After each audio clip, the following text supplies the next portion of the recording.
আসসালামু আলাইকুম, স্বাগতম আপনাকে কোডিং উইথ মামুন ইউটিউব চ্যানেলে। যদি আপনি আমার চ্যানেলে নতুন হয়ে থাকেন তাহলে অবশ্যই আমার চ্যানেলটি সাবস্ক্রাইব করবেন। ফার্স্টে যে পার্টটা ছিল সেটা হলো যে ক্যালকুলেট যে বাটনটা আছে দেখতে পাচ্ছেন, এই বাটনটা আমরা এখন তৈরি করব।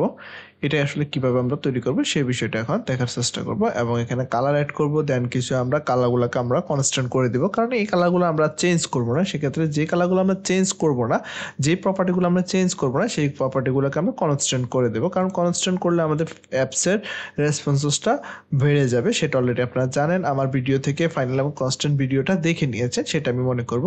সো আমরা চলে যাচ্ছি একবারে সবার শেষে। আমাদের এখানে যে কলাম আছে, কলামের এখানে চলে আসলাম। এখন এখানে আমরা মূলত আমাদের যে ইয়েটা আছে, আমরা একটা কন্টেনার নিয়ে নেব। সো আমি এখানে নিয়ে নিচ্ছি কন্টেনার।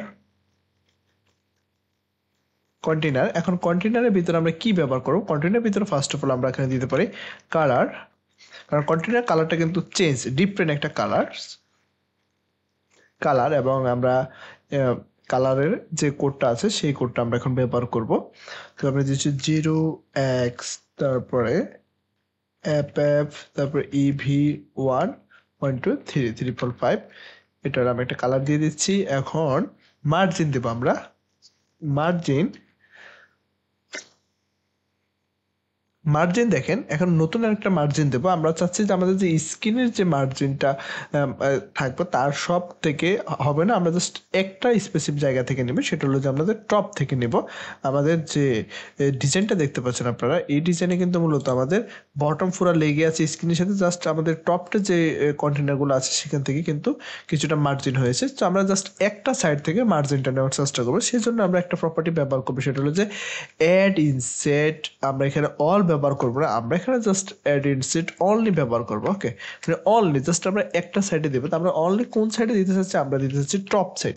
আমি দিচ্ছি টপে আমরা দিচ্ছি 10.0 পিক্সেলের মতো আমরা এখানে মার্জিনটা দিয়ে দিচ্ছি। Okay fine. এখন আমরা এখানে উইথ ব্যবহার করব। এখন উইথের বিষয়টা যখন আসবে, উইথ আমরা ব্যবহার করব রেসপন্সিভ একটা উইথ নেব। সেটা হলো যে আমাদের যে স্ক্রিনে আমরা এই অ্যাপসটা রান হবে, যেই স্ক্রিনে রান হোক না কেন, সেটা যাতে স্ক্রিনের আমরা ডাবল ডট ইনফিনিটির সাহায্যে উইথটা নিতে পারি। আমরা স্ক্রিনের সাহায্যে যাতে স্ক্রিনের যে বাটনটা হবে সেটা যাতে বড় হয় ছোট হয় সেটা স্ক্রিনের সাহায্যে হয়। আমরা যদি উইথ নিজেদের মতো করে কাস্টমাইজ দিয়ে একটা কনস্ট্যান্ট উইথ দিয়ে দিই, সেক্ষেত্রে সেটা দেখতে খারাপ দেখাবে, কারণ অনেক সময় দেখা গেছে আমাদের স্ক্রিনের সাইজটা বড় হবে, সেক্ষেত্রে আমাদের কনস্ট্যান্টের কারণে সেটা হলো ছোট দেখাচ্ছে। অনেক সময় সেটা হবে ছোট স্ক্রিন, আমাদের কনস্ট্যান্টের কারণে সেটা বড় হবে, সেটির ক্ষেত্রে সেটা হয়ে যাবে ওভারফ্লো। সো সেটা আমরা করবো না, সেজন্য আমরা দিয়েছি ডাবল ডট ইনফিনিটি, আমরা সেটা ব্যবহার করবো। আমরা দিয়েছি ডাবল ডট ইনফিনিটি, আমরা ওইটা নিয়ে নিলাম। এবার হাইটটা আমরা ব্যবহার করবো, হাইটটা আমরা নিজেদের মতো করে দিয়ে দেবো, কারণ আমরা এখন হাইটটা দিয়ে দেবো 8.0 pixel. That's it.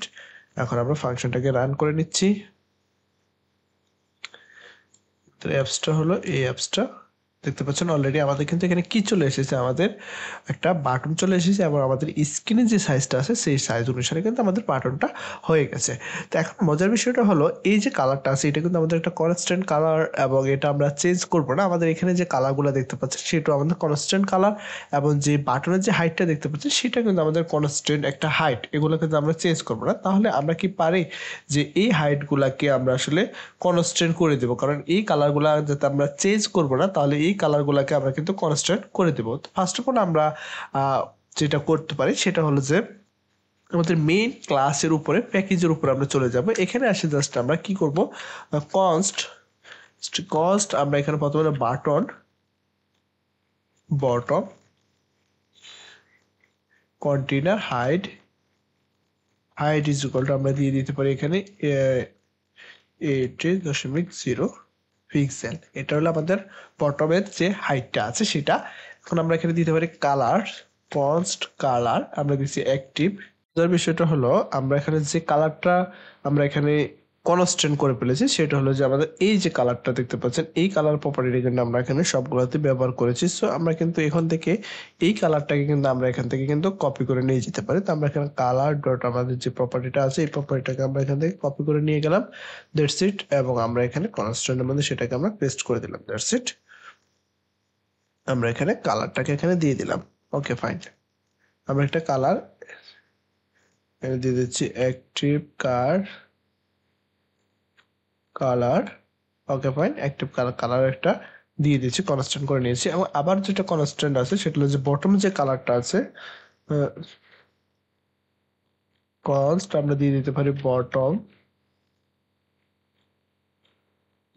Container colour is equal to, এখন বটমের যে কালারটা আছে আমাদের এই যে কালার প্রপার্টিটা আছে আমরা এই কালারটাকে এখান থেকে নিয়ে নিচ্ছি, দ্যাটস ইট। কারণ এটা একটা কনস্ট্যান্ট কালার, আমরা এটাকে চেঞ্জ করব না। ওকে পয়েন্ট। ওকে, এখন দেখেন বটম যে হাইটটা আছে আমরা জাস্ট হাইটের জায়গায় আমরা এখান থেকে বটম হাইটটা ব্যবহার করব। আমরা এখান থেকে হাইট এখানে দিব না, কন্টেনার হাইটের জায়গায় আমরা জাস্ট এখানে বটম হাইট যেটা আছে আমরা সেটা এখানে পেস্ট করে দেব। এবং এই যে কালার আছে আমরা এখান থেকে ডাইরেক্ট কালারটাকে ডিলিট করে দেবো। এখান থেকে আমরা কালারটাকে ডিলিট করে দেবো, আমরা এখানে দিচ্ছি বটম কন্টেনার কালার যেটা আছে সেটা এখানে আমরা ব্যবহার করব। Okay fine. এবার আমাদের এই যে এক্সপেন্ডেড যেটা আছে সেটা হলো যে আমাদের অ্যাক্টিভ কালার, সবগুলোতে আমরা কিন্তু এখানে ডাইরেক্ট কালার প্রপার্টি ইউজ না করে আমরা এখানে যেটা ব্যবহার করতে পারি সেটা হলো যে অ্যাক্টিভ কালার, আমরা এখানে দিয়ে দিব অ্যাক্টিভ কালার। ওকে, আমরা এখানে অ্যাক্টিভ কালারটাই দিয়ে দিচ্ছি। আমরা এখানে জাস্ট এটাকে আমরা এখান থেকে কেটে দিচ্ছি সম্পূর্ণটা, এখান থেকে আমরা এখানে অ্যাক্টিভ কালারটা ব্যবহার করব। সম্পূর্ণ বিষয়টা সিম্পল, আমরা সম্পূর্ণ বিষয়টাকে আপডেট করে নিচ্ছি এবং একে একে করে যাতে করে আমাদের প্রত্যেকটা কালার কিন্তু আমাদের কনস্ট্যান্ট থেকে গেল, আমাদের কালার কিন্তু আর চেঞ্জ হওয়ার কোনো সুযোগ নেই। আবার যদি আমরা ফাংশনটাকে রান করি এখন আরেকটু কিন্তু রেসপন্সিভ আমাদের অ্যাপসটা হয়ে গেল, কারণ প্রত্যেকটা কালারকে আমরা কিন্তু ইন্ডিভিজুয়াল কনস্ট্যান্ট করে ফেলছি এবং কনস্ট্যান্ট সবগুলো প্রপার্টি কিন্তু আমরা উপরে দিয়ে দিয়েছি। Okay fine. তো এই ভিডিও এই পর্যন্তই, দেখা হবে নতুন ভিডিওতে। সে পর্যন্ত ভালো থাকবেন, সুস্থ থাকবেন। আল্লাহ হাফেজ।